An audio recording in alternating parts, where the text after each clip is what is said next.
Hello everyone, आप सभी लोगों का स्वागत है टीचिंग परीक्षा के आज के इस वीडियो में, जिसके अंदर में फ्रेंड्स हम लोग हमारा जीके जीएस की जो एक विशेष श्रृंखला चल रही है बीपीएससी टीआरई 4.0 के लिए, उसको हम लोग एक कदम और आगे बढ़ाएंगे। आप सभी लोगों का बहुत बहुत स्वागत है आज के इस सेशन के अंदर में। और मैं आप लोगों को बता दूं कि आज के इस सेशन के अंदर में हम लोग बहुत ही ज्यादा इंपॉर्टेंट वाले जो क्वेश्चंस है उनको हम लोग रिवाइज करेंगे। तो चलिए जल्दी जल्दी से हम लोग शुरू करते हैं बिना किसी देरी के। तो सबसे पहले क्वेश्चन की तरफ में अगर मैं आगे बढ़ूं फ्रेंड, तो सबसे पहला क्वेश्चन ही बहुत ज्यादा इंपॉर्टेंट क्वेश्चन है। ठीक है, आप लोग यहाँ पर में देखिए इस क्वेश्चन के अंदर में क्या बोला गया, अभी अभी का करंट अफेयर का क्वेश्चन है। Who among the following former Supreme Court जज has been appointed as the chairperson of United Nation Internal justice Council. देखिए, अब ये इंटरनल जस्टिस काउंसिल क्या होता है ये आप लोगों को समझने वाली बात है। ठीक है, आंतरिक न्याय परिषद। ठीक है, यूनाइटेड नेशन की आंतरिक न्याय परिषद क्या होती है। ठीक है, संयुक्त राष्ट्र की आंतरिक न्याय परिषद क्या है ये भी मैं आपको बताता हूं। देखिए फ्रेंड्स, आप लोगों को पता है यूनाइटेड नेशंस ऑर्गेनाइजेशन, ठीक है, इसकी स्थापना की गई थी, यूएनओ की स्थापना 1945 के अंदर में। ठीक है, वर्ल्ड वॉर 2 के बाद, ताकि वापस से वर्ल्ड वॉर 3 ना हो जाए और देशों के बीच में कॉपरेशन हो। लेकिन यूनाइटेड नेशंस ऑर्गेनाइजेशन के अंदर में, यूएन यूनाइटेड नेशंस के अंदर में भी अगर कोई डिस्प्यूट है, इंटरनल डिस्प्यूट, देखो इंटरनल का मतलब क्या होता है भाई, अंदर के तौर पे अंदर ही अंदर में कोई डिस्प्यूट है, स्टाफ के अंदर में या कोई और डिस्प्यूट है, तो अंदर के अंदर ही उसको सुलझाना है ना, दूसरी कोई कोर्ट में थोड़ी जाएंगे, कोई देश की कोर्ट के अंदर में। इंटरनल डिस्प्यूट है तो इंटरनल तरीके से जो है उसको सुलझाना पड़ेगा। तो इंटरनल जस्टिस काउंसिल बनाया गया है जो अंदरूनी मामलों को सुलझाता है, यूनाइटेड नेशंस के अंदरूनी मामलों को। ठीक है, तो हर बार क्या होता है कि कोई ना कोई उसका चेयरपर्सन होता है, ठीक है, इस काउंसिल का जो जस्टिस करती है उसका।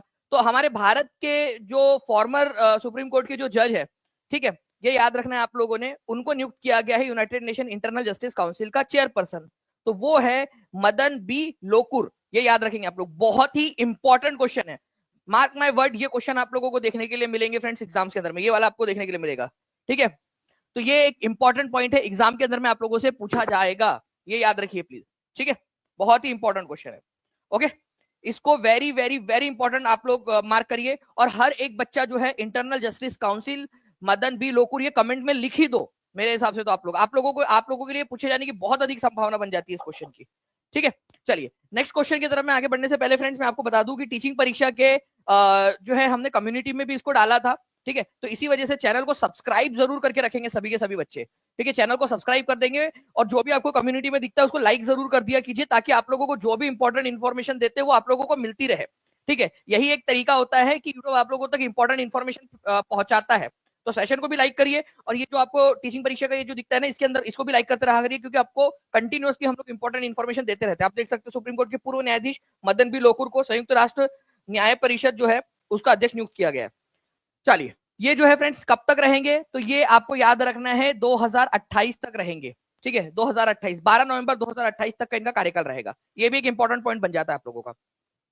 नेक्स्ट क्वेश्चन की तरफ में आगे बढ़ते हैं, इसको भी इंपॉर्टेंट मार्क करना है आप लोगों ने। बिहार का भूमि क्षेत्र भारत के कुल क्षेत्रफल का कितना प्रतिशत है। आप लोगों को पता है, जितने भी लोग कल बैच में थे, ठीक है, हमारी कल से जो है फ्रेंड्स स्टार्ट हो गई है, हमारी न्यू बैच के अंदर में मेरी क्लासेस भी स्टार्ट हो गई। कल हम लोगों ने बिहार जी के स्टार्ट कर दिया है। कितने लोग थे कल क्लास के अंदर में। ठीक है, आपको पता है हमने बहुत ही यूनिक तरीके से बहुत सारी चीजें पढ़ी है हम लोगों ने, है ना। तो बिहार का भूमि क्षेत्र भारत के कुल क्षेत्रफल का कितना प्रतिशत है। तो हमने देखा था कि हमारे जो हमारा जो भारत है, अगर ये पूरा का पूरा मैं इसको मान लू, तो बिहार जो है, ओके, वो पूरे भारत के एरिया का केवल 2.86% जो है वो कवर करता है। 2.86%, ये याद रखना है आप लोगों ने, 2.86%। ये बात हो गई एरिया की। एरिया, अगर आपसे पॉपुलेशन के बारे में पूछ लिया जाए, तो ये भी मैंने आप लोगों से कहा था कि पॉपुलेशन का भी याद रखना आप लोग, जनसंख्या पूरे भारत की कितनी जनसंख्या कवर करता है। ठीक है, तो 8.58% जो है पूरे भारत का कवर करता है, ये भी याद रखना है आप लोगों ने। दोनों ही पॉइंट बहुत इंपॉर्टेंट है। ठीक है, एरिया के हिसाब से पूछे तो 2.86% पूरे भारत का, और वही बात करें पॉपुलेशन की तो 8.58। और मैं आपको बता दूं फ्रेंड, दोनों ही क्वेश्चन बीपीएससी टीआरई के अंदर में आ चुके हैं। ठीक है, इसीलिए आपको बता रहा हूं, और मल्टीपल टाइम्स आया है, ऐसा भी नहीं कि एक बार, बार बार पूछे जा रहे हैं। तो याद रखिएगा इन क्वेश्चंस को आप लोग, ताकि आप लोग याद रहे। अच्छा, मैंने कल आप लोगों को एक चीज और बताया था। मैंने आपसे कहा था कि मैं आप लोगों से कभी भी पूछूंगा, ठीक है, आप लोगों को मैंने चैलेंज किया था कल पेड क्लास के अंदर में, कि मैं आपसे कभी भी पूछूंगा कि बिहार जो है वो कितने में नंबर का राज्य है, ठीक है, पॉपुलेशन के मामले में। ठीक है, तो चलिए बताइए बिहार क्या पूरे भारत में पहले नंबर का राज्य है पॉपुलेशन के मामले में कि सबसे ज्यादा पॉपुलेशन है, दूसरे नंबर पे आता है, तीसरे नंबर पे, चौथे, पांचवे, कितनेवें नंबर पे आता है? जल्दी से आप लोग बताएंगे मुझे, देखते हैं कितने लोग आंसर कर पाते हैं। 12वें नंबर पे जो लोग बोल रहे हैं ना, मैंने कल रात में ही कहा था कि उन लोगों को डायरेक्टली आईएएस घोषित कर देंगे अपन लोग। ठीक है भाई, वो एरिया के हिसाब से, मैं पॉपुलेशन के हिसाब से बात कर रहा हूँ आप लोगों से। ठीक है, तो थर्ड नंबर के ऊपर में। ठीक है, तो बिहार जो है वो थर्ड नंबर के ऊपर में है। ठीक है, ओवरऑल पॉपुलेशन के मामले में बिहार। चलिए, अब मैंने आपको याद करवाया 5, क्योंकि मैंने आपसे कहा था कि ये क्वेश्चन, और आज रात की क्लास में मैंने आप लोगों को एक क्वेश्चन रिवील कर दिया है कि मैं ये क्वेश्चन पूछूंगा भी। कल रात में बोला था ना आपसे कि क्रोनोलॉजी में पूछूंगा मैं, तो मैं एक रिवीजन करा देता हूं आपके लिए। फर्स्ट नंबर पे कौन है, सेकंड पे कौन है, ठीक है, फोर्थ पे कौन है और फिफ्थ पे कौन है, ये याद रख लीजिए। हम हाई लेवल की पढ़ाई करेंगे, ये रैंक के लिए पढ़ाई है आप लोगों की। ठीक है, सिलेक्शन के साथ में। तो पहले नंबर पे मैंने आप लोगों को बताया कि यूपी है, दूसरे नंबर पे महाराष्ट्र है, ठीक है, और तीसरे नंबर पे हमारा बिहार, ये याद रख लिया आप लोगों ने। ठीक है, उसके बाद में चौथे नंबर पे बारी आती है आप लोगों की वेस्ट बंगाल की, पश्चिम बंगाल की। ठीक है, पश्चिम बंगाल, और फिर है आंध्र प्रदेश। ठीक है, 5वें नंबर पे आंध्र प्रदेश। ऐसे आप लोगों ने याद रखना था। तो ये पहले 5 जो है राज्य है जनसंख्या के अनुसार, पॉपुलेशन के अनुसार, ये याद रखना था आप लोगों ने। चलिए फ्रेंड्स, बहुत बढ़िया, 6 मिनट के अंदर में हम लोग जो है लगभग 2000 बच्चे यहाँ पर में लाइव जुड़ चुके हैं। ठीक है, और 1150 बच्चों ने लाइक भी कर दिया है। तो चलिए जल्दी जल्दी से सेशन को लाइक करते रहेंगे फ्रेंड्स। ठीक है, जितने भी बच्चे हैं जिन्होंने सेशन को लाइक कर दिया है, एक बार हाथ भी ऊपर कर दीजिए प्लीज। मैं देखना चाहता हूँ यहाँ पर में कितने बच्चे जो इस पूरे के पूरे सेशन को प्रतिसाद दे रहे हैं अपना, ठीक है, एनर्जी दे रहे हैं। हाथ ऊपर कर देंगे जल्दी जल्दी से। जहां भी शेयर कर सकते हो शेयर जरूर कर दीजिए फ्रेंड्स, ताकि ऐसी ही एनर्जी के साथ में आप लोगों को पढ़ा सकूं। ठीक है, जल्दी जल्दी से। और जिन्होंने चैनल को सब्सक्राइब नहीं किया, चैनल को सब्सक्राइब जरूर कर देंगे। चलिए, बहुत सारे बच्चे जो हाथ ऊपर कर रहे हैं, ठीक है, मैं देख भी पा रहा हूं उन लोगों के नाम जो यहाँ पर में कंटिन्यूअसली हाथ ऊपर कर रहे हैं। ठीक है, बहुत बढ़िया। चलिए आगे बढ़ते हैं हम लोग फ्रेंड्स नेक्स्ट क्वेश्चन की तरफ में। देखिए एक क्वेश्चन, अब ट्रिकी क्वेश्चन। ठीक है, ये कल रात में जिस भी बच्चे ने लेक्चर देखा है वो इस क्वेश्चन का आंसर कर पाएगा। ट्रिकी क्वेश्चन, ठीक है, मैंने कहा था कि ये क्वेश्चन बनने की संभावना है। बिहार का ऐसा कौन सा जिला है जो झारखंड के साथ में और उत्तर प्रदेश के साथ में अपनी सीमा साझा करता है? ठीक है, दोनों के साथ में। पोल आ गया है आप लोगों के पास में, पोल के अंदर में भी आंसर कर देंगे सभी लोग। ठीक है, 1475 लाइक्स हो चुके हैं, 25 लाइक्स दूर है हम लोग 1500 से। जल्दी से सभी लोग जल्दी जल्दी से सेशन को लाइक भी करते रहेंगे। देखिए, अगर मैं बात करूं फ्रेंड्स आप लोगों से, यहाँ पर मैं बिहार का ऐसा कौन सा जिला है जो झारखंड और उत्तर प्रदेश दोनों के साथ में सीमा साझा करता है? ठीक है, तो आंसर आप लोगों के आ रहे हैं। कल रात में मैंने आपको बहुत अच्छे से याद करवाया था, चारों दिशाओं की चीजें याद करवाई आप लोगों को एकदम मैंने। ठीक है, तो आप लोग में से, ठीक है, 79% लोगों ने अब तक सही आंसर दिया है। कमेंट में नाम भी लिखते जाएंगे आप लोग, ताकि याद हो जाए आप लोगों को हमेशा हमेशा के लिए। तो रोहतास वो जिला है। मैं मैप के थ्रू भी आपको दिखाने की कोशिश करता हूँ, आप लोग देखिए फ्रेंड्स। ठीक है, यहाँ पर मैं आप लोग देखेंगे कि ये पूरा बिहार है आपका, बिहार उत्तर जो है, बिहार, उत्तर प्रदेश, झारखंड और पश्चिम बंगाल, ऐसे 3 राज्यों के साथ में अपनी सीमा साझा करता है। तो उत्तर प्रदेश के साथ में 8 राज्य अपनी 8 जो है जिले अपनी सीमा साझा करते हैं, और झारखंड के साथ में भी 8 जिले। तो ऐसा कौन सा जिला है जो दोनों के साथ में सीमा साझा करता है? तो वो है आपका, ठीक है, यहां पर में आप देखोगे रोहतास जिला, जो यूपी के साथ में भी करता है और झारखंड के साथ में भी करता है। ठीक है, दोनों के साथ में एकमात्र जिला है आपका। ठीक है, तो ये आप लोगों का इंपॉर्टेंट क्वेश्चन बन जाता है। ठीक है, ये याद रखना है आप लोगों ने। मैंने आप लोगों को कल रात में बताया था कि जब, जितने भी बच्चे कल रात में थे ना क्लास के अंदर में, वो याद रख पाएंगे इसको, आप मेरे को कमेंट करके बताना कि जब झारखंड और बिहार दोनों एक ही राज्य थे, उस समय में बिहार में कितने जिले हुआ करते थे? ठीक है, ये क्वेश्चन बन सकता है आगे जाकर एग्जाम के अंदर में। कमेंट में आंसर मेरे को कर दीजिएगा अगर आप लोगों को याद आ रहा है तो। जब झारखंड और बिहार, मतलब 15 नवंबर 2000 से पहले बिहार में कितने जिले थे? कल रात में जितने भी बच्चे थे वो आंसर कर पाएंगे। और कैसा डिस्ट्रीब्यूशन हुआ था, कितने जिले बिहार को मिले, कितने झारखंड को मिले, और अभी प्रेजेंट में कितनी संख्या, ये सभी आपको बताना है फ्रेंड्स। ठीक है, यहाँ पर में की के पहले बिहार आ जाएगा। यहाँ पर में बिहार की उत्तर से दक्षिण लंबाई और पूरब से पश्चिम चौड़ाई क्रमशः कितनी है? चलिए बताइए जल्दी से।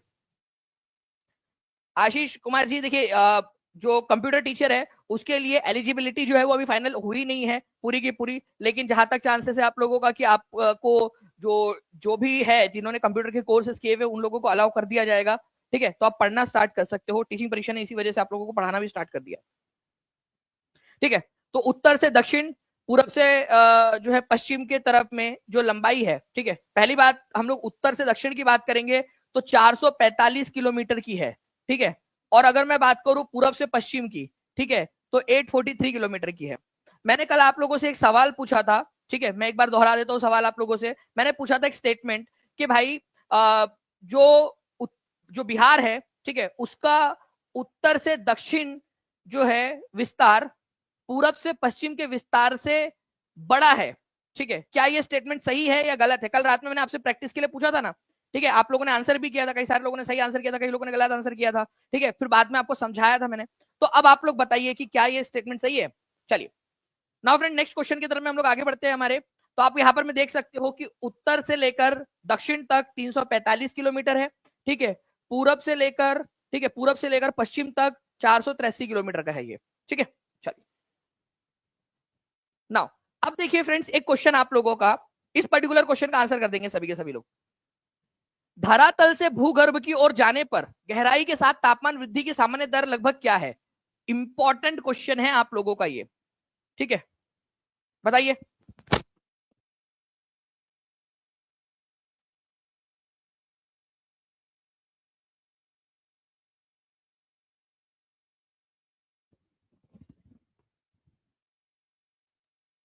देखिए धरातल से भूगर्भ की ओर जाने पर गहराई के साथ तापमान की वृद्धि की सामान्य दर क्या होती है? ठीक है, 1 डिग्री। देखो आपको क्या करना है, भूगर्भ की ओर जाना है, मतलब नीचे की तरफ आप जा रहे हो।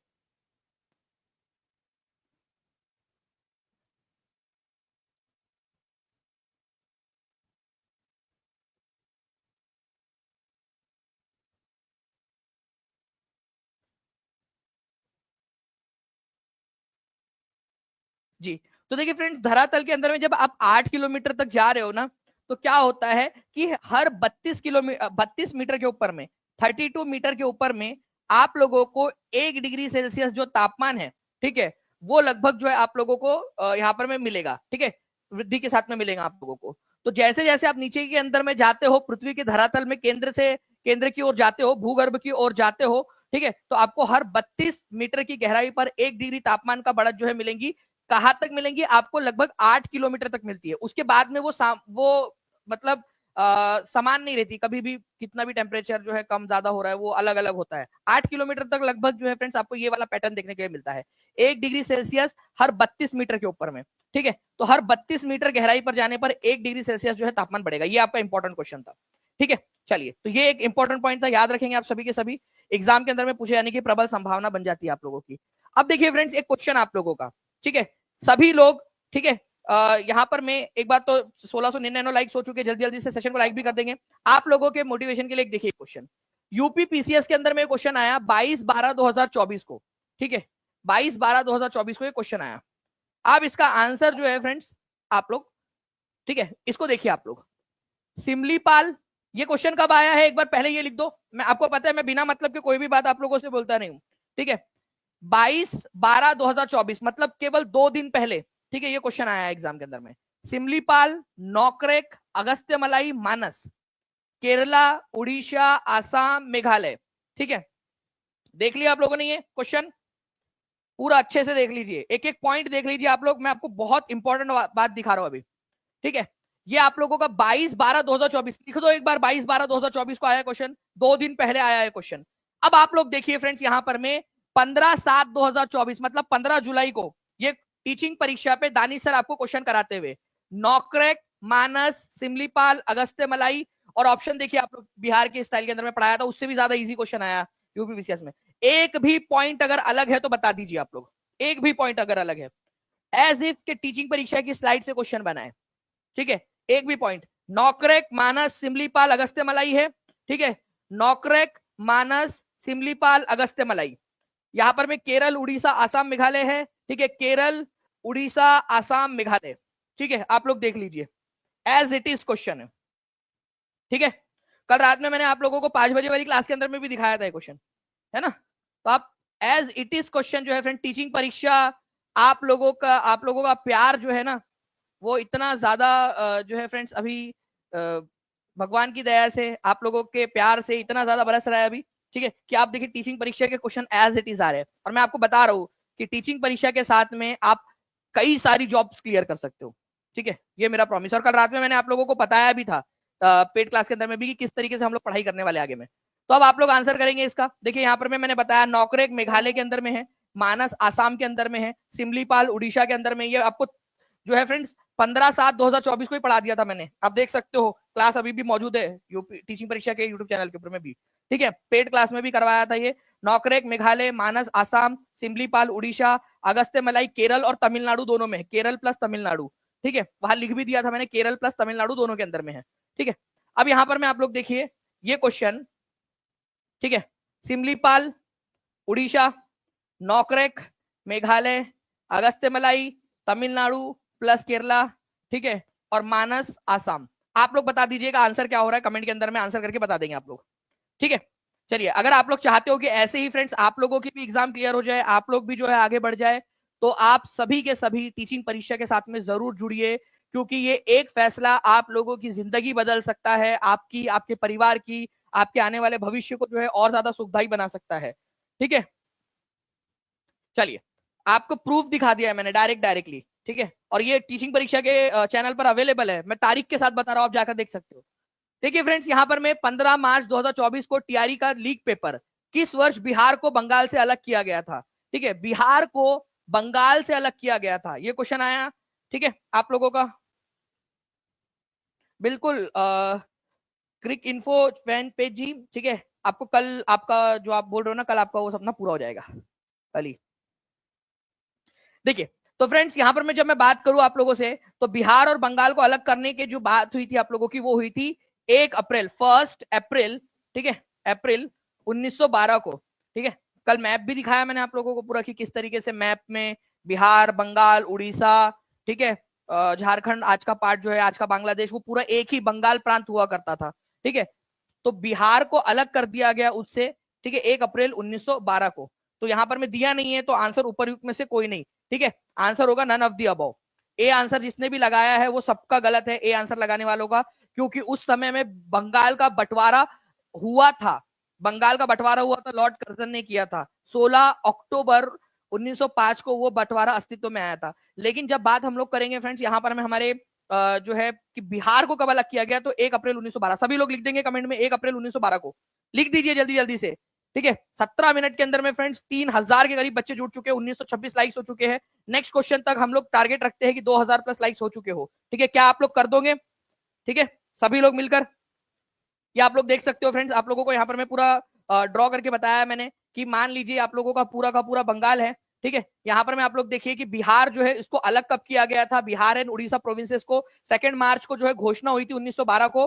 लेकिन ये अस्तित्व में कब आया था आप लोगों का, ये अस्तित्व में आया था, सर लिख दीजिए प्लीज, यहाँ पर मैं ये घोषणा दिख रही है आप लोगों को, और ये घोषणा होने के बाद में लागू कब हुआ था, ये तो लागू हुआ था 1 अप्रैल, ठीक है, 1912 को। ये पूरा पढ़ाया हुआ है, ठीक है, आपको टीचिंग परीक्षा मतलब सिलेक्शन, अब सिलेक्शन के साथ में रैंक भी, ठीक है। देखिए फ्रेंड्स, यहां पर मैं बिहार को बंगाल प्रेसिडेंसी से कब अलग किया गया था, इसका आंसर आप लोग कमेंट के अंदर में कर देंगे, हम लोग आगे बढ़ते हैं नेक्स्ट क्वेश्चन की तरफ में जल्दी से, ठीक है।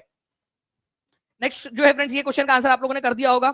नेक्स्ट क्वेश्चन की तरफ में आगे बढ़ते हैं हम लोग, यहाँ पर में हमारे, ठीक है, किस एक्ट के द्वारा ईसाई मिशनरियों की गतिविधियों पर लगी रुकावटों को हटा दिया गया था, ठीक है, कौन सा एक्ट था जिसके तहत ईसाई मिशनरीज पर जो गतिविधियों पर एक्ट लगी थी, रुकावट लगी थी, कि भाई वो धर्म का प्रचार प्रसार करने में उनको थोड़ी सी दिक्कतें जो आती थी, ठीक है, भारत के धर्म के मामलों में वो हस्तक्षेप ना करे, उसको हटा दिया गया।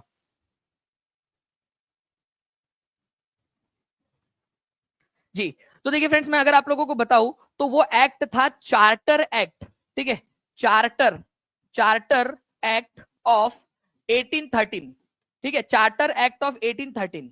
अब आप लोग सोच रहे होंगे कि सर ये इतना हार्ड क्वेश्चन हम कैसे करेंगे एग्जाम के अंदर में। मैं आपको बता दूं, ये बिल्कुल हार्ड क्वेश्चन नहीं है, बिल्कुल भी हार्ड नहीं है पढ़ने वाले बच्चों के लिए। मैं आप लोगों को जो जितने भी कानून बने हैं अंग्रेजों के समय में, ठीक है, ईस्ट इंडिया कंपनी के दौर में, और ईस्ट इंडिया कंपनी के बाद में जब ब्रिटिश शासन को दे दिया गया 1858 के अंदर में, उसके बाद में जो कानून बने हैं उसके अंदर में भी दोनों ही तरीके के कानून मैं पढ़ाता हूं आपको। मैंने टीआरई 3 में भी पढ़ाया था, टीआरई 4 के अंदर में भी पढ़ाया मैंने, न्यू बैच में भी मैं पढ़ाने वाला हूं। जितने भी बच्चे जुड़ना चाहते हैं जुड़ जाएंगे, ठीक है, मैं आपको ये पढ़ाने वाला हूं। मुझे नहीं लगता कि ये क्वेश्चन टफ है करके, लेकिन पढ़ाई जरूरत है आपको। ये सारी चीजें जो बनते हैं क्वेश्चन वो मैं आपको करवाने वाला हूं, ठीक है। आप लोगों का कि धार्मिक धर्मांतरण में जो एक्टिविटीज होती है, ईसाई धर्म में कन्वर्ट करवाने की जो एक्टिविटीज होती है, उसमें जो है जो रोक थी क्रिश्चियन मिशनरीज के ऊपर में, क्रिश्चियन मिशनरीज मतलब धर्म प्रचारक, ईसाई धर्म के प्रचारक, उनको चार्टर एक्ट 1813 के जरिए हटाया गया था, ये पाबंदी उनके ऊपर से। तो मैं आपको ये सारी चीजें पढ़ाने वाला हूँ। और मैं आपको क्यों पढ़ाने वाला हूँ ये चीजें, मैं आपको बता दूं फ्रेंड्स कि मैंने अपने जीवन का बहुत लंबा समय जो है वो पीवाईक्यूज देखने के अंदर में गुजारा है। ठीक है, आप यहाँ पर मैं देख सकते हो DSSB TGT सोशल साइंस का ये क्वेश्चन था आपका, फीमेल शिफ्ट का। ठीक है, तो ये क्वेश्चन आप लोग देखिए, किस चार्टर अधिनियम द्वारा ईसाई मिशनरियों को भारत में ईसाई धर्म में फैलाने की अनुमति दी गई? अब आप लोग आंसर कर सकते हो। तो जो भी बच्चे टीचिंग परीक्षा के साथ में जुड़ना चाहते हैं, नीचे में नंबर चल रहा है आप लोगों का, उस पर कॉल या व्हाट्सएप कर दीजिए, या फिर अगर आप जुड़ना चाहते हो तो मैं आप लोगों को एक तरीका भी बताता हूँ। ठीक है, बहुत ही सिंपल सा तरीका है, जो लोग टीचिंग परीक्षा के साथ में जुड़ना चाहते हैं। ठीक है, यहाँ पर मैं आप लोग देखिए, ये आप लोग वीडियो देख रहे हो, मान लीजिए आपको क्या करना है, डिस्क्रिप्शन में एक लिंक दी गई है, डिस्क्रिप्शन में एक लिंक दी गई है, वो डिस्क्रिप्शन में लिंक का नाम है how to buy BPSC TRE 4.0 course, आप देख पा रहे होंगे आपके ऐप के ऊपर, आपके स्क्रीन पर। उस पर क्लिक करोगे आप तो एक पेज खुलकर आएगा जिसमें सारे कोर्सेस है टीचिंग परीक्षा के। ठीक है, इन सारे कोर्सेस के अंदर में से जो भी कोर्स आपने लेना है उस कोर्स को आप सिलेक्ट कीजिए। जैसे ही आप उस कोर्स को सिलेक्ट करोगे, ठीक है, आपके सामने वो पेज खुलकर आ जाएगा उसको बाय करने का, जो भी है, चाहे पीआरटी हो, एसएसटी 6 to 8 हो, 9 10 हो, जीएस हो, 11 12, कुछ भी हो आपका, आप उसको भर दीजिए फॉर्म को। 4 चीजें भरनी है केवल। ठीक है, वहां बाय नाउ का ऑप्शन आ जाता है आप लोगों का, आप इस पर क्लिक करोगे, आगे बढ़ोगे, पेमेंट करनी है और बस। ठीक है, ये देखिए पेमेंट का पेज आ गया आपके सामने, जैसे भी आपको सुविधा होती है उस हिसाब से पेमेंट कर दीजिए, यूपीआई के थ्रू या जिसके भी थ्रू आपको करना है। ठीक है, पेमेंट किया, डन, कोर्स आपके ऐप में ऐड, इतना आसान है। ठीक है, एग्जामिनर आपकी क्लास देखकर ही पेपर बना दे सर, शिखा जी बोल रहे, बिल्कुल शिखा जी। ठीक है, हम एग्जामिनर के माइंड को पढ़ लिए है अभी। चार्टर अधिनियम ईसाई मिशनरी को धर्म फैलाने में मदद अनुमति दिया 1813 का। कितने लोगों ने सही आंसर कर दिया था, अभी हाथ ऊपर कर देंगे एक बार मेरे। ठीक है,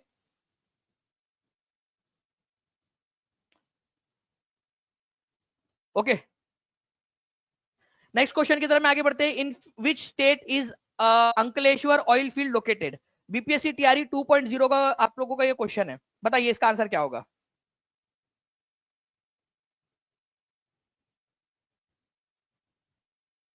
चलिए, बहुत सारे बच्चे हैं जिन लोगों का कोई जो है आंसर सही आया है। यहाँ पर मैं आप लोग देखिए फ्रेंड्स की अंकलेश्वर तेल क्षेत्र किस में स्थित है? बीपीएससी टीआरई 2.0 का ये आप लोगों का क्वेश्चन है, तो आंसर गुजरात हो जाएगा आप लोगों का। आप लोग देखिए फ्रेंड्स, यहाँ पर मैं, ठीक है, कुछ चीजें बता रहा हूँ आप लोगों को। अगर खंबात ऑयल क्षेत्र आप लोगों से बोला जाए, ऑयल एरिया कहाँ पर में? खंबात की खाड़ी, ऑब्वियस बात है गुजरात के अंदर में। कलोल आप लोगों से पूछा जा सकता है, तो ये याद रखना है आप लोगों ने, ये आपका गुजरात में है। और यहाँ देखिए अंकलेश्वर जो है ऑयल फील्ड है, अंकलेश्वर तेल जो है क्षेत्र, ये आपका ये भी गुजरात के अंदर में है।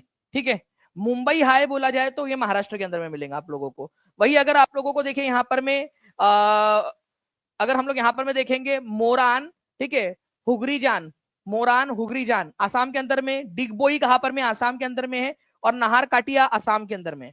तो प्लीज इनको याद रखिए आप लोग, ये ऑयल फील्ड है, इंडियन ऑयल फील्ड जहां से तेल निकलता है।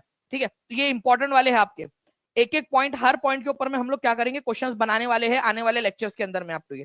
ठीक है, तो ये सारे के सारे इसके ऊपर में मैं आप लोगों को क्वेश्चंस जो है वो बनाते देता रहूंगा आप लोगों को। तो अंकलेश्वर जो है फ्रेंड्स आपका लार्जेस्ट ऑयल फील्ड है गुजरात का आप लोगों का, ये भरूच डिस्ट्रिक्ट के अंदर में गुजरात के आपके। ठीक है, जामनगर रिफाइनरी आप लोगों की, जामनगर गुजरात के अंदर में है। ठीक है, कुछ इंपॉर्टेंट वाली, और जामनगर रिलायंस यहां से निकालता है तेल। ठीक है, नयारा एनर्जी रिफाइनरी, नयारा के आप लोगों को पता है पेट्रोल पंप है, वडीनार गुजरात से निकालता है वो तेल। गुरु गोबिंद सिंह रिफाइनरी है भटिंडा पंजाब के अंदर में। मनाली रिफाइनरी है, ठीक है, ये Chennai petroleum corporation limited CPCL जो है ये तेल निकालता है। ठीक है आप लोगों का, ठीक है, चेन्नई के अंदर में। नुमालीगढ़ रिफाइनरी, ये बहुत ही इंपॉर्टेंट है, नुमालीगढ़ कहां पर में? नुमालीगढ़ रिफाइनरी, ठीक है, नुमालीगढ़ आसाम के अंदर में, ये क्वेश्चन पूछा जाएगा आप लोगों से। ठीक है, बारमेर राजस्थान के अंदर में है। Mathura refinery, Indian oil corporation जो है यहाँ पर में तेल संशोधन करता है अपना, मथुरा के अंदर में। और बरौनी रिफाइनरी, ये भी इंपॉर्टेंट है, बरौनी बिहार के अंदर में। जल्दी बताइए बरौनी नाम का जगह कौन से वाले जिले के अंदर में? ये क्वेश्चन आया था एग्जाम में, बरौनी।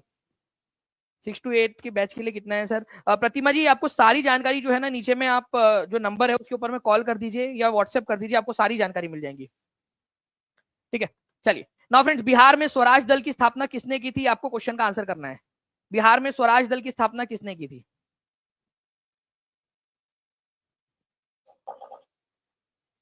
देखिए स्वराज दल, आपको पता है फ्रेंड्स, स्वराज दल जो है ये स्वराज पार्टी जो बनी थी ना, स्वराज पार्टी, ठीक है, ये बनी थी आप लोगों की फर्स्ट जनवरी, ठीक है, 1923 के अंदर में, 1923 में ये बनाई गई थी चित्तरंजन दास, मोतीलाल नेहरू जैसे जो लोग थे उनके द्वारा।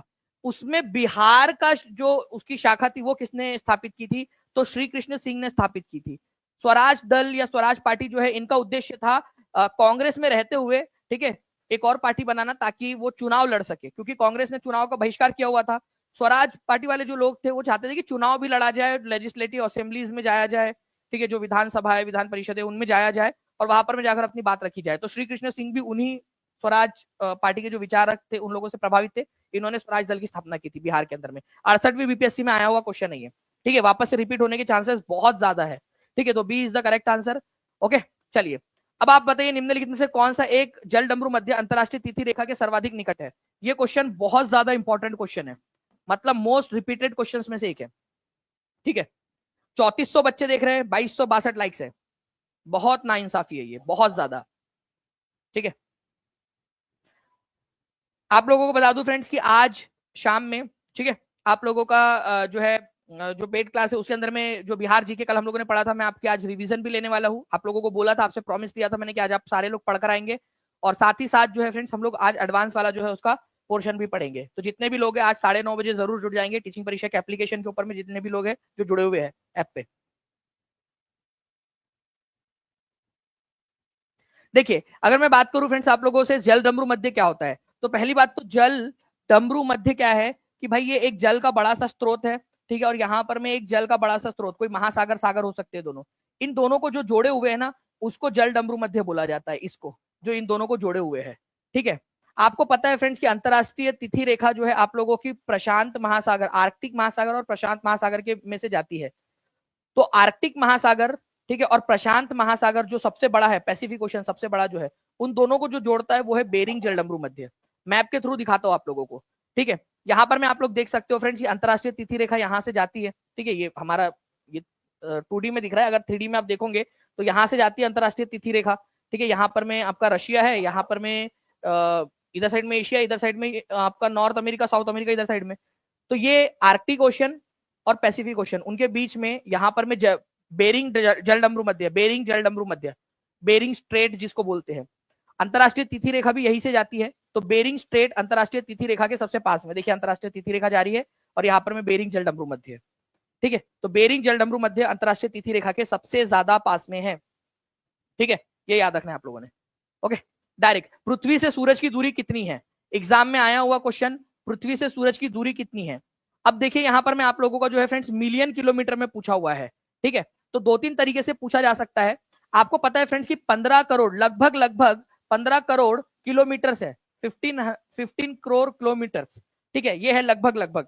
वही अगर मैं बात करूं मिलियन के अंदर में, तो 15 करोड़ को अगर आपको कन्वर्ट करना है, ठीक है, 15 करोड़ को अगर आपको कन्वर्ट करना है मिलियन में, तो ये आप लोगों का 150 मिलियन हो जाएगा, ठीक है, 150 मिलियन किलोमीटर, ठीक है, तो 150 मिलियन किलोमीटर, सिंपल।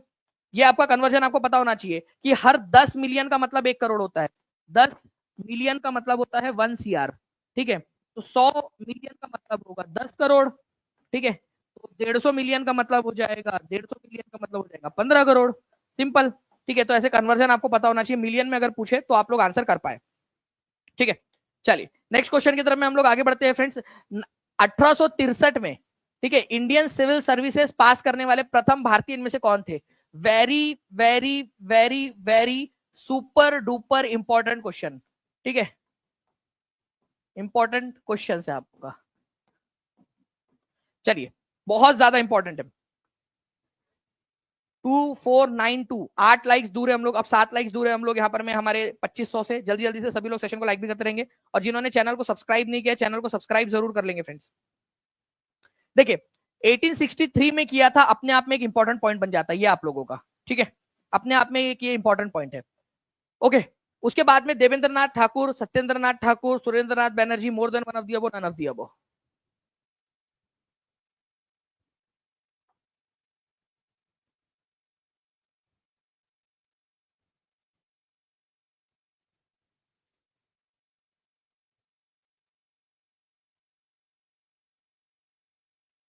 बहुत बढ़िया फ्रेंड्स, आप लोगों के आंसर आ रहे हैं यहाँ पर में, ठीक है, B is the correct answer, Satyendra Nath Thakur, ठीक है।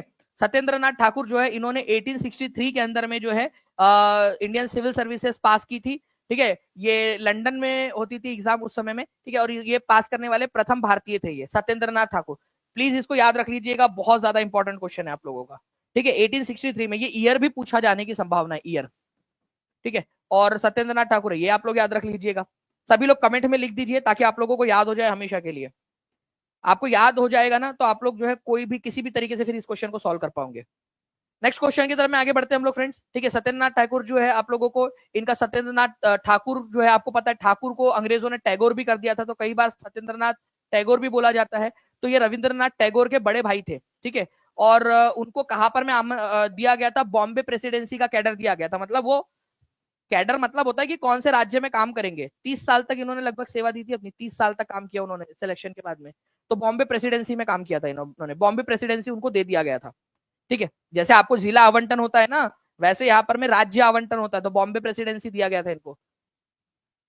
नाउ फ्रेंड देखिए, universal suffrage means that the right to vote is not restricted by. अब देखिए, ये आप लोगों का 6 to 8 के अंदर में टीआरई 2.0 के अंदर में 9/12/2023 को आया हुआ क्वेश्चन है।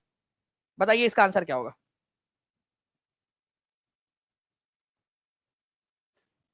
चैनल को सब्सक्राइब भी करते रहेंगे जितने भी लोग नए जुड़े हुए हैं, और जो टीचिंग परीक्षा के साथ में एप्लीकेशन पर जुड़ना चाहते हैं, नीचे में नंबर चल रहा है, उस पर कॉल या व्हाट्सएप कर दीजिए। ठीक है, और आप लोग जो है फ्रेंड्स, आपका एक फैसला आप लोगों को बहुत ज्यादा आगे बढ़ा सकता है, आपका भविष्य बदल सकता है। ठीक है, तो देखिए, नॉट नॉट रेस्ट्रिक्टेड बाय मतलब आप कोई भी जाति के हो, कोई भी जो है लिंग के हो, लड़का हो लड़की हो या कोई और लिंग के हो, कोई फर्क नहीं पड़ता। आपका बिलीफ क्या है, ठीक है, आप भगवान में मानते हो नहीं मानते हो, कौन से भगवान में मानते हो, कोई फर्क नहीं पड़ता। ठीक है, आपके पास में संपत्ति है नहीं है, इससे कोई फर्क नहीं पड़ता।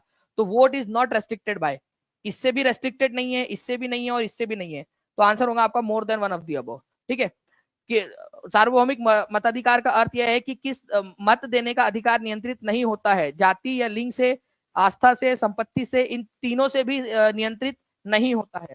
ठीक है, तो answer more than one of the above हो जाएगा आप लोगों का। ठीक है, इन तीनों के जरिए ही, ठीक है, मतलब कोई भी चीज हो, आप भारत के नागरिक होने चाहिए, ठीक है, दिमाग से सही होने चाहिए, बस इतनी सी बात है, आप लोगों को वोट देने का अधिकार मिल जाता है। सिंपल सिंपल सा ही है। ओके, तो D is the correct answer. कितने लोगों ने सही आंसर किया था, इसका हाथ ऊपर कर देंगे आप सभी लोग।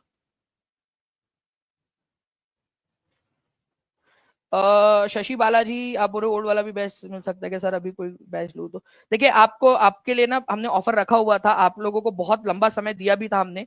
ठीक है, लेकिन मैं फिर भी एक बार बात करूंगा, जो भी बच्चे हैं जो जुड़ चुके हैं उन लोगों को भी क्या हम लोग दे सकते हैं अभी भी। ठीक है, हम लोग उसके ऊपर में विचार करेंगे, लेकिन जो बच्चे अभी तक जुड़ चुके होंगे वो, ठीक है, उनके ऊपर में विचार किया जाएगा। चलिए आगे बढ़ते हैं हम लोग। यहाँ पर मैं पहले चांद पर पैर रखने वाला पहला व्यक्ति कौन था। ठीक है, चांद पर पहला कदम किसने रखा और चांद पे दूसरा कदम किसने रखा। ठीक है भाई, पहला कदम भी उसी ने रखा था, दूसरा भी उसी ने रखा था, लंगड़ी करते हुए नहीं जा रहा था वो। ठीक है, तो चांद पर पैर रखने वाला पहला व्यक्ति, ठीक है, तो नील आर्मस्ट्रांग थे। ठीक है, कौन से साल में रखे थे ये भी आप लोगों ने याद रख लेना है फ्रेंड्स, इंपॉर्टेंट पॉइंट है। B is the correct answer, 66वीं बीपीएससी के अंदर में आया हुआ क्वेश्चन। ठीक है, तो आप देख सकते हो कि रोचक तथ्य में दिया हुआ है एनसीईआरटी में, नील आर्मस्ट्रांग पहले व्यक्ति थे जिन्होंने 20 जुलाई 1969 को, अब देखिए कहीं जगह पे आपको 19 जुलाई मिलेगा, कहीं जगह पे 20 जुलाई मिलेगा। आप किसको मानोगे भाई, एनसीईआरटी में जो दिया हुआ है, एनसीईआरटी के अंदर में दिया हुआ है ये, या एनसीईआरटी का स्क्रीनशॉट आप देख सकते हो। तो 20 जुलाई 1969, ये ईयर आप लोग याद रख लीजिए एटलीस्ट, कम से कम। ठीक है, ईयर बहुत इंपॉर्टेंट है। ठीक है, ये वाला 1969 के अंदर में, कोई है आप लोगों में से जिसका जन्म हो चुका था 1969 के अंदर में। ठीक है, आप में से कोई है जिसका जन्म हो चुका था 1969 के अंदर। चलिए, तो नील आर्मस्ट्रांग पहले व्यक्ति जिन्होंने चंद्रमा के ऊपर में कदम रखा था, ये उनके ओरिजिनल ये फोटो है उस समय की। चलिए नाउ फ्रेंड्स, नेक्स्ट क्वेश्चन की तरफ में आगे बढ़ते हैं हम लोग। 9-10 का एक क्वेश्चन आपका टीआरई 1 का, which of the following is incorrect about money bill. देखो, it is related to financial matter, पैसों से रिलेटेड है भाई, ये वित्तीय मामलों से संबंधित है। ठीक है, it can be introduce in Lok Sabha only, सही बात है, केवल लोकसभा में इंट्रोड्यूस किया जा सकता है इसको। ठीक है, it can be introduce in the Rajya Sabha only. ठीक है, गलत। राज्य, देखो, दो और तीन एक साथ सही हो सकते हैं क्या, आप लोग खुद बताओ, आप तो इतने समझदार बच्चे हो यार, इतने इंटेलिजेंट बच्चे हो, आप बताओ। ठीक है, ठीक है, आप लोग बताओ, इतना इंपॉर्ट आप लोग जो है। ठीक है, एस्पिरेंट अनमोल जी, मैंने आपको पहले भी बताया था कि आप एक बार कनेक्ट करके वो कर लीजिए। टीचिंग परीक्षा के चैनल के ऊपर। देखिए, अगर मैं बात करूं फ्रेंड्स, यहाँ पर मैं ये लोकसभा के अंदर में इंट्रोड्यूस किया जा सकता है, ये बिल्कुल सही है। राज्यसभा में इंट्रोड्यूस किया जा सकता है, ये गलत है आप लोगों का। आपसे इनकरेक्ट वाला ही पूछा है, तो 3 होना चाहिए उस पॉइंट के अंदर में। तो यहाँ पर मैं देखो, यहाँ भी 3 है, यहाँ भी 3 है, यहाँ भी 3 है, ठीक है। जहां पर देखो, it can be introduced in Lok Sabha only, 2 answer नहीं हो सकता। तो जहां 2 दिया है उसको काट दो, क्योंकि आपसे गलत वाला पूछा है। ये बात को समझना आप लोग, आपसे गलत वाला पूछा है, तो ये भी आंसर नहीं हो सकता। आंसर या तो आप लोगों का सी होगा, या तो नन ऑफ दी अबव होगा। मोर than one of the above भी आंसर नहीं हो सकता आपका। ए नहीं हो सकता, बी नहीं हो सकता, डी भी नहीं हो सकता। कितने लोग इस यहां तक पहुंच चुके हैं, हाथ ऊपर कर दो एक बार प्लीज। मैं ये अंडरस्टैंड, मेरे को जजमेंट करने में आसानी होगी कि कितने लोग समझदारी से काम ले रहे हैं। हाथ ऊपर कर दो, यहां तक पहुंच गए, एटलीस्ट ये समझ आ गया। नहीं भी पहुंचे थे, बट अब समझ में आ गया कि लोकसभा में इंट्रोड्यूस किया जा सकता है आप लोगों का मनी बिल। ये बिल्कुल सही बात है। मनी बिल जो होता है आपका वित्तीय जो विधेयक होता है, वित्त विधेयक, केवल और केवल लोकसभा में प्रस्तुत किया जा सकता है, ये सही है। राज्यसभा में किया जा सकता है, गलत है। राज्यसभा में प्रस्तुत ही नहीं कर सकते उसको। राज्यसभा केवल 14 दिन के अंदर में जो लोकसभा ने पास किया है उसमें अपना सलाह दे सकता है, बस, ठीक है। ये फाइनेंस से रिलेटेड होता है, ये भी बिल्कुल सही है आप लोगों का। तो 1 भी आंसर नहीं हो सकता। तो यहां पर मैं देखो 1 को दिया हुआ है उसने कि 1 को असत्य है, तो ये भी गलत हो गया। तो आंसर बचा क्या फिर? बचा क्या फिर? बचा यहां पर मैं आप लोगों का केवल ई, नन ऑफ दी अबव, ठीक है। Certificate from the speaker is required on it's nature. ये कैसा है? क्या ये मनी बिल है या नहीं है? इसका डिसीजन कौन लेता है? ठीक है। इसकी प्रवृत्ति पर कौन निर्धारित करता है? सभापति, ठीक है। लोकसभा का सभापति होना चाहिए था यहाँ पर में, बट मैंने आपको हमेशा बताया है, ठीक है, अगर हिंदी और इंग्लिश में डिस्क्रिपेंसी होंगी तो हमेशा इंग्लिश वाले को माना जाएगा। यहाँ स्पीकर लिखा हुआ है, और स्पीकर जो है वो लोकसभा का होता है।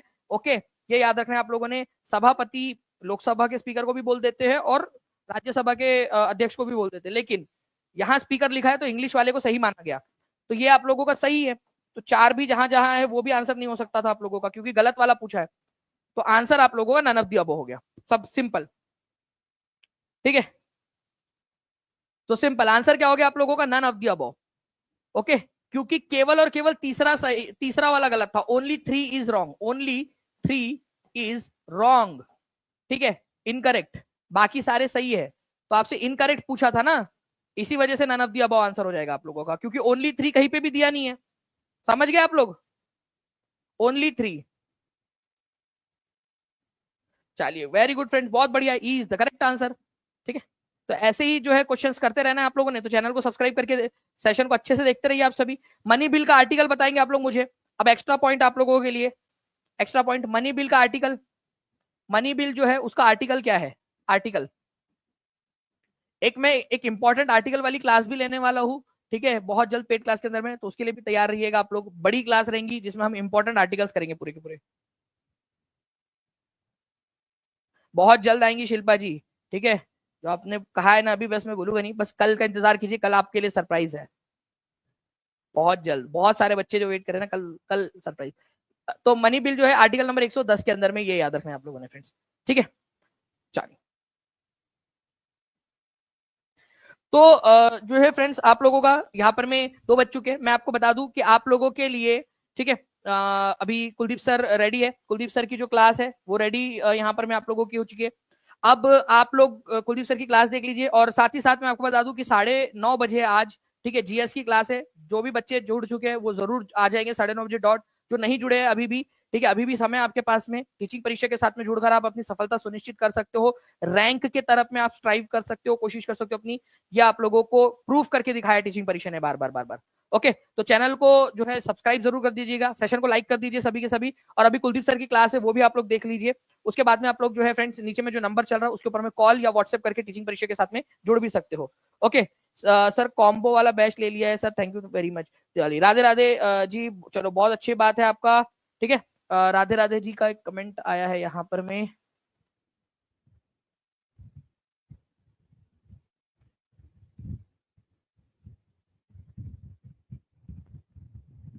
चलिए सर, टीजीटी एसएसटी में सिलेक्शन हो गया है सर। मैंने आपका कॉम्बो बैच लिया था, थैंक यू टीचिंग परीक्षा। चलो राधे राधे जी, आपका जो भी ओरिजिनल नाम हो वो भी लिख दीजिएगा प्लीज। आपने मतलब वहां पर मैं अपना यूट्यूब पे राधे राधे लिखा है। कॉन्ग्रेचुलेशन बाय द वे आपको। ओके, चलिए, तो thank you very much friends, take care and bye, God bless you all, thank you very much, bye, thank you. Gaus ji, आपको 14 नंबर की तैयारी करनी है, जीएस वाला बैच भी अवेलेबल है। ठीक है, आप कर सकते हो उसको। Thank you.